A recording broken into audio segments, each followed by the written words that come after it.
kiyimlaring bo'lsa, kirchirlaring bo'lsa, aytsang o'zim shkopingdan olib yuvib beraman.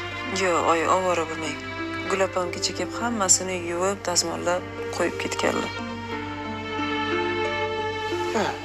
Yaxshi. Ovqatingni beray desam, yo'q, qornim to'q, ovsinim ovqat berdilar deysan. Kiyimlaringni yuvib beray desam, yo'q, ovora bo'lmang. Ovsinim hammasini qilib qo'ydilar, yuvib berdilar, dazmollab berdilar deysan.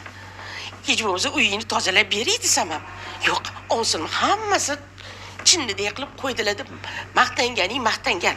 Nima bu ovsining ha deb uyingdan ketmay qoldi, a? Ko'nglim sezib turibdi.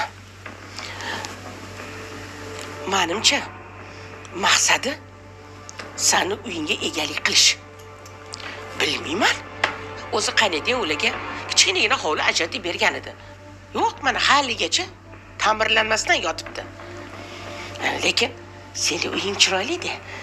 Baribir aytishadi-yu, odamning olasi uning ichida bo'ladi deb. Nima bo'lganda ham xo'p degan, o'zingga hushyor bo'lgin. Mabodo agar uyning hujjatlarini sendan so'raydigan bo'lsa, zinhor bera ko'rmagin, xo'pmi? Oyi, men nima g'amdaman, siz nima deyapsiz? Uy joy deysizmi? Baribir deb bolam, o'zingga pishiq bo'lganing yaxshi, qizim. Tavba.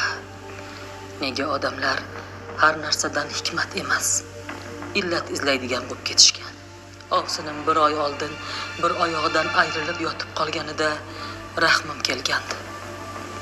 Buni ustiga ishlab, yaxshi topib yurgan ayolning birdan bu ahvolga tushib qolishi albatta yomon ta'sir qildi. Unga men